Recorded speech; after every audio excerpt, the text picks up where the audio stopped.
Bienvenue, je suis heureux de vous retrouver pour ce jour 4 de notre défi 10 jours pour méditer le psaume 119. Vous êtes de plus en plus nombreux à regarder, à suivre cette série et je vous en remercie. On commence à bien rentrer maintenant dans le rythme de la méditation et j'espère que ces capsules de méditation du psaume 119 sont en bénédiction pour chacun de vous. Alors on passe maintenant à la lecture des strophes 8 et 9, c'est-à-dire les versets 57 à 72.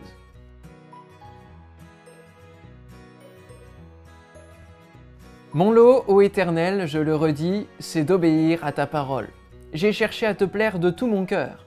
Ô, fais-moi grâce selon ce que tu as promis. J'ai réfléchi à ma conduite et j'ai réglé mes pas sur tes commandements. Je me suis empressé, je n'ai pas différé d'obéir à tes lois. Les filets des méchants m'ont enserré sans que j'oublie ta loi. Au cœur de la nuit je me lève afin de te louer, à cause de tes justes lois. Je suis l'ami de ceux qui te révèrent, de ceux qui obéissent à tes décrets. Éternel, ton amour remplit la terre entière. Enseigne-moi tes volontés. Tu as traité avec bonté ton serviteur, conformément à ta parole, ô Éternel. Enseigne-moi le bon sens et la connaissance, car je me fie à tes commandements. Avant d'être humilié, je faisais fausse route, mais maintenant j'observe ta parole. Que tu es bon et bienfaisant, enseigne-moi tes volontés. Les orgueilleux inventent contre moi des mensonges, mais moi, de tout mon cœur, je suis fidèle à tes décrets. Leur cœur est insensible, mais quant à moi, ta loi fait mes délices. Il m'était bon d'être affligé afin d'apprendre tes préceptes. La loi que tu as édictée est pour moi plus précieuse que mille objets d'or et d'argent. Amen. Alors pour aujourd'hui, je retiendrai le verset 57 qui nous dit « Mon lot éternel, je le dis, c'est d'obéir à tes paroles. » Et il y a aussi un autre verset, le verset 63. « Je suis l'ami de ceux qui te révèrent, de ceux qui obéissent à tes décrets. » Nous allons parler d'obéissance aujourd'hui. Et le mot obéissance, c'est un mot que la chair n'aime pas entendre, que nous n'aimons pas entendre en règle générale. Et bien souvent, je demande à mes élèves au collège d'obéir, en utilisant le mot d'obéir. Et ça, ils n'aiment pas beaucoup. Alors pourquoi on a autant de difficultés à obéir en règle générale, que ce soit à notre patron, que ce soit peut-être dans la famille, les enfants qui ont du mal à vous obéir, ou inversement, et que ce soit vous qui ayez du mal à les faire obéir. C'est vraiment parce que tout simplement le premier homme a eu du mal à obéir aussi. Et c'est à cause de cette désobéissance que le péché est entré dans le monde. C'est le premier péché, c'est la désobéissance. Aussi, l'obéissance est donc une des clés du royaume de Dieu qui nous ouvre la porte de l'accomplissement de la parole de Dieu. Si vous obéissez aux conditions de la promesse, je le disais il y a quelques jours, la promesse s'accomplira seulement si nous obéissons, si nous nous conformons au commandement du Seigneur. La foi, elle seule, ne suffit pas. C'est une des conditions, mais elle ne suffit pas, mais elle doit être accompagnée d'obéissance. Vous pouvez croire de tout votre cœur que vous n'aurez pas d'accident sur la route, mais si vous roulez tout le temps à gauche et que vous passez tout le temps au feu rouge, votre foi ne servira strictement à rien si vous n'obéissez pas au code de la route, tout simplement. Pour la vie avec Dieu et la Bible, c'est la même chose. Dieu nous parle pour que nous obéissions à sa parole, pour être gardés, pour être bénis, et pour que sa grâce nous accompagne chaque jour. Saül, qui est dans le livre des rois notamment, et Samuel aussi, dans le livre de Samuel, n'a pas suivi le conseil. Il n'a pas obéi à la loi divine. Et à cause de cela, il a perdu sa royauté. La désobéissance fait des ravages. Elle a entraîné le péché sur toute l'humanité. Elle a fait perdre la royauté à Saül. Et le prophète Samuel nous explique que rien ne sert de se sacrifier, de faire une offrande à Dieu, pour se donner bonne conscience si nous ne faisons pas la volonté de Dieu. La première des choses, c'est de faire la volonté du Père.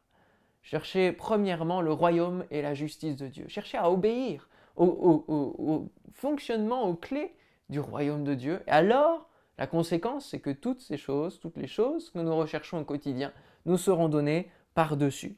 Et alors, 1 Samuel, au chapitre 15, verset 22, nous dit, Samuel dit, « L'Éternel trouve-t-il du plaisir dans les holocaustes et les sacrifices, comme dans l'obéissance à la voix de l'Éternel ?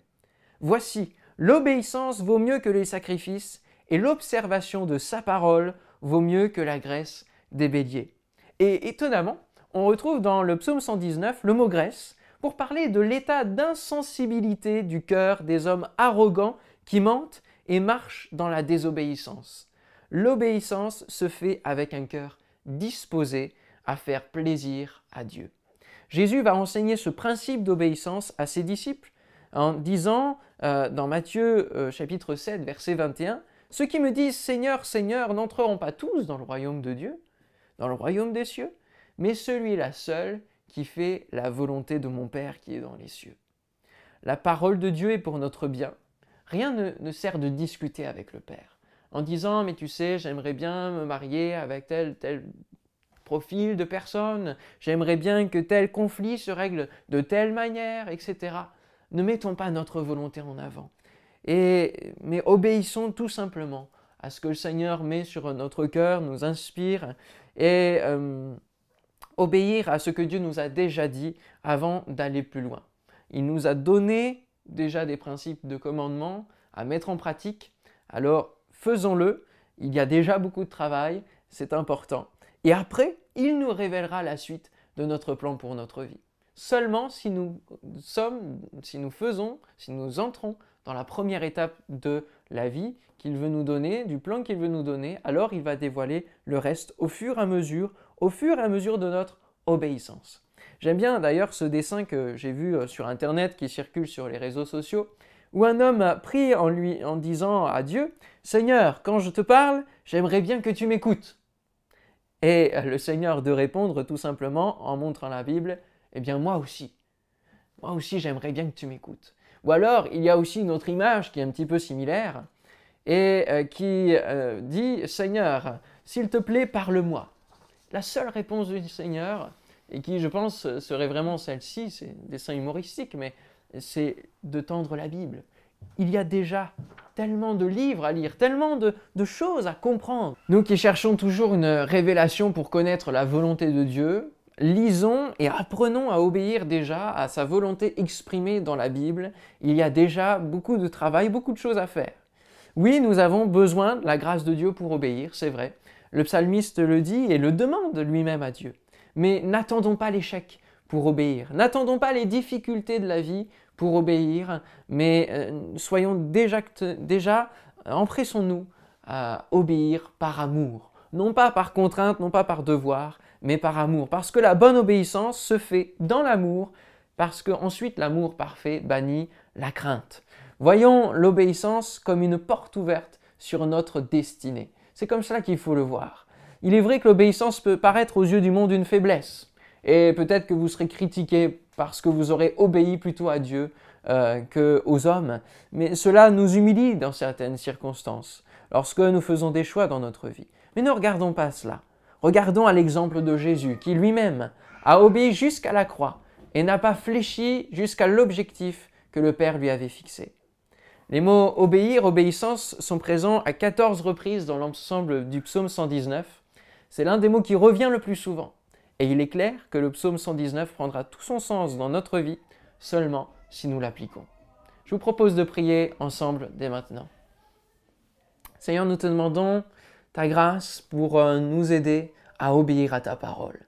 Tu nous montres combien l'obéissance est quelque chose d'important pour toi et une des premières clés pour marcher dans ton royaume et avancer dans notre vie chrétienne et pouvoir que ce texte de la parole de Dieu que nous lisons puisse s'appliquer pleinement dans notre vie. Je te prie vraiment de changer notre vision de l'obéissance et de pouvoir marcher et même courir dans l'amour pour te faire plaisir et courir dans cette obéissance qui te fait plaisir.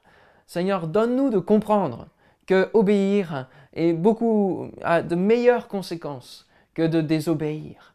Seigneur, nous te demandons pardon les fois où nous avons failli sur notre chemin alors que tu nous avais donné certaines directions.